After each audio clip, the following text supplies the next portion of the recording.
बिस्मिल्लाहिर्रहमानिर्रहीम। नाज़रीन, आज हम ये बात करेंगे कि मुखन्नस या ख्वाजा सरा की पैदाइश में वालिदैन का किस हद तक कसूर है। अल्लाह ताला की ज़ात पाक किसी को किसी भी जिन्स में पैदा कर दे, ये उसकी मर्ज़ी है। इस पर ना तो कोई इख्तलाफ कर सकता है और ना ही कोई रब्बुल इज़्ज़त के कामों में मुदाखलत कर सकता है। बहैसियत मुसलमान हमारा ये ईमान है कि अल्लाह ताला ने जो भी चीज़ पैदा की या जो भी चीज़ बनाई उसमें उसकी कोई ना कोई हिकमत है। जिस तरह कुछ बच्चे पैदाइशी तौर पर माजूर पैदा होते हैं, किसी के हाथ पांव टेढ़े होते हैं, कोई आँखों से बिनाई से महरूम होता है, किसी न किसी बीमारी का शिकार होते हैं और कोई जहनी मरीज़ होता है, इन सब को हम एक अबनॉर्मल की लिस्ट में डालते हैं। ये बच्चा अबनॉर्मल है, ये बच्चा स्पेशल है और वो बीमारी माँ के पेट से उसके साथ चलती है। लेकिन जैसे ही कोई बच्चा जिनसी तौर पर किसी माजूरी का शिकार होता है तो हम उस बच्चे को अबनॉर्मल या स्पेशल बच्चा नहीं कहते, हम उसको ख्वाजा सरा या मुखन्नस का नाम देकर उसको अपनी इस दुनिया से ही दूर कर देते हैं, अपनी इस मुआशरे से, अपनी मोहब्बत से, अपनी तवज्जो से ही दूर कर देते हैं। वो तमाम तर महरूमियों का शिकार हो जाता है सिर्फ इसी वजह से कि वो जिनसी अज़ा से महरूम पैदा हुआ, और इसमें अल्लाह ताला की हिकमत है ना कि किसी और की। उस बच्चे का कोई कसूर नहीं। ख्वाजा सरा अल्लाह ताला की बनाई मखलूक है, हमें इन्हें हर सूरत कबूल करना चाहिए, इससे किसी को कोई फ़र्क नहीं पड़ता। कुदरती तौर पर जो ख्वाजा सरा पैदा होते हैं या जो मुखन्नस पैदा होते हैं, वो एक उसमें दो चीज़ें हैं। एक तो वो अल्लाह ताला की रज़ा है, कुदरती तौर पर जब कोई इस हमल के दौरान कोई बीमारी आ जाए, कोई डिस्टर्बेंस पैदा हो जाए, तो बच्चे जिस तरह दीगर बीमारियों का शिकार होती है, इसी तरह जिनसी अज़ा का भी शिकार हो जाते हैं, जिनसी माजूरी का भी शिकार हो जाते हैं। लेकिन पाकिस्तान में अलमिया ये है कि हमारे यहाँ लोग इतने बाशऊर नहीं है कि वो इन सब चीज़ों को समझ सकें, और किसी हद तक वालिदैन का भी कसूर होता है कि वो अपने बच्चों को ख्वाजा सरा पैदा करते हैं, खुद ज़िम्मेदार होते हैं। जिस वक्त माँ के पेट में बच्चे की पैदाइश का अमल शुरू होता है, बच्चे की अफजाइश का अमल शुरू होता है हमल ठहरने के बाद, उस वक्त लोग डॉक्टर के पास जाते हैं, हकीमों के पास जाते हैं औलादे नरीना के लिए कि बेटी पैदा ना हो, बेटा पैदा हो, और बेटा पैदा करने के चक्कर में वो अपनी औलाद को मुखन्नस कर देते हैं। इसकी तफसील हम आपको बताते हैं। ये मुमकिन है कि जब हमल ठहर जाए और उसके बाद अगर किसी वालिदैन की ये ख्वाहिश हो कि उनके घर में औलादे नरीना ही पैदा होनी चाहिए, अगर वो बेटी पैदा नहीं करना चाहते, उसका एक ख़ास वक्त मुकर्रर होता है। उस वक्त अगर आप किसी मुस्तद डॉक्टर के पास जाएं, वो सबसे पहले आपके टेस्ट करेगा, तमाम रिपोर्ट्स देखेगा, उसके बाद आपका इलाज करेगा। वो माँ को वो मेडिसिन खाने के लिए देगा जिससे मर्द के जो जीन्स हैं वो डेवलप होंगे और उस सूरत में औलादे नरीना पैदा हो सकती है, बेटा पैदा हो सकता है। लेकिन लाइल्मी की वजह से, जहालत की वजह से कुछ वालिदैन ये नहीं देखते कि वो डॉक्टर जो है वो मुस्तनद है या नहीं।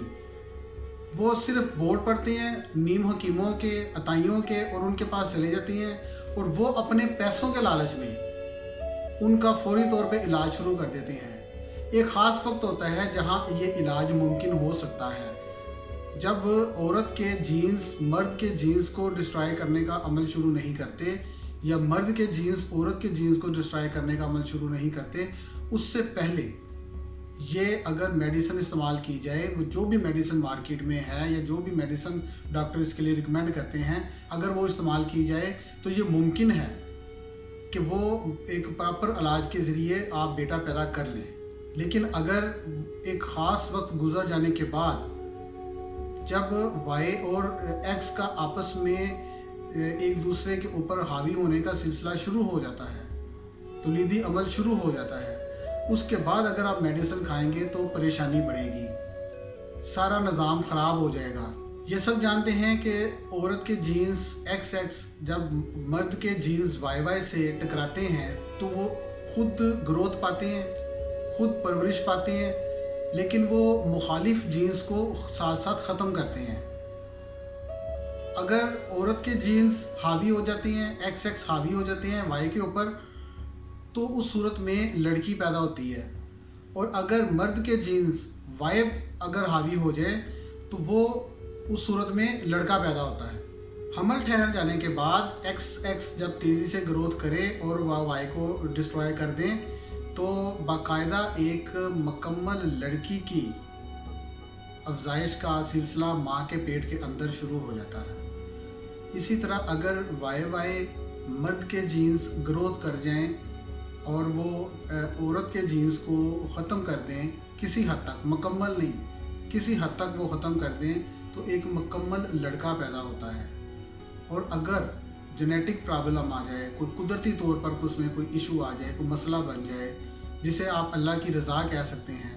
ऐसी सूरत में वो डिस्टर्ब हो जाती हैं और जो बच्चा पैदा होता है उसमें कहीं ना कहीं कोई ना कोई खामी रह जाती है सनफी तौर पर। और जब ये अमल चल रहा होता है, एक्स और वाई अपनी अपनी जगह पर, एक कुदरती तौर पर ये अमल जब हो रहा होता है, तो उसमें अगर आप मेडिसिन को यूज़ करना शुरू कर देंगे तो वो सारे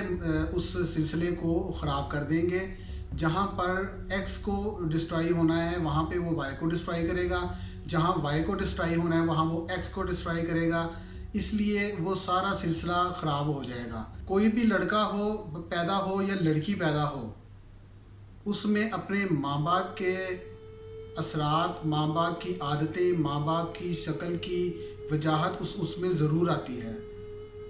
एक लड़का माँ के औसाफ भी लेके आता है इस दुनिया में, एक लड़की अपने बाप के औसाफ भी लेके आती है, क्योंकि माँ और बाप के जीन्स मुकम्मल ख़त्म नहीं होते, वो अपनी अपनी जगह पे जाके बैठ जाते हैं और वो एक ग्रोथ होती है।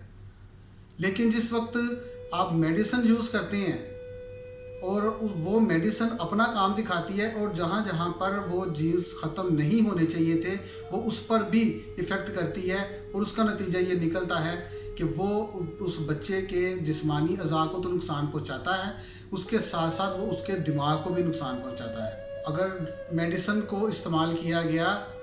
अताइयों के हाथों आपने अपना वो सारा सिलसिला ख़राब किया, तो उससे ये होता है कि वो जो बच्ची है, वो जो लड़की पैदा होती है, उसके चाल चलन में ज़्यादा फ़र्क तो नहीं आता, लेकिन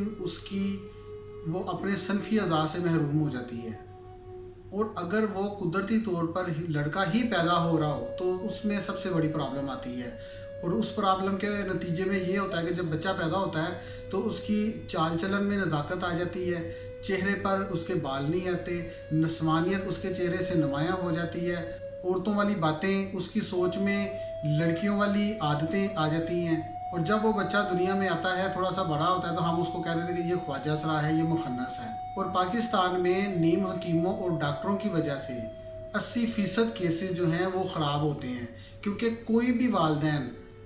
अब इलाज करवाने से पहले किसी मुस्तनद डॉक्टर के पास नहीं जाते। वो ये सोचना गवारा ही नहीं करते कि पहले हमने किसी डॉक्टर के पास जाना है, अब पहले टेस्ट करवाने हैं, उनकी रिपोर्ट्स की रोशनी में अगर वक्त होगा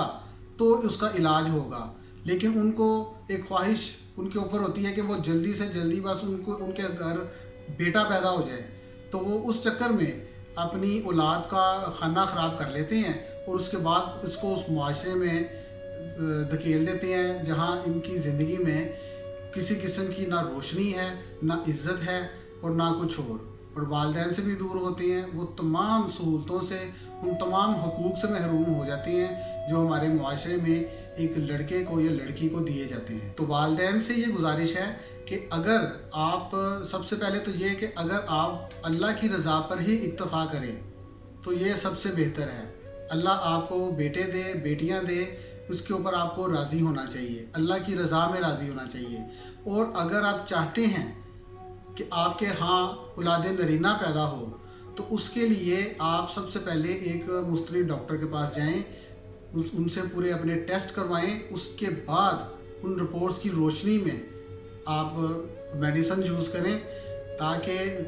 आपकी होने वाली औलाद में कोई किसी किस्म का मसला पैदा ना हो। इसी औलाद को आप उठा के बाद में ख्वाजा सराओं के हवाले कर देते हैं। आज तक के लिए इतना ही, अगले प्रोग्राम तक के लिए इजाज़त दीजिए। अल्लाह हाफ़िज़।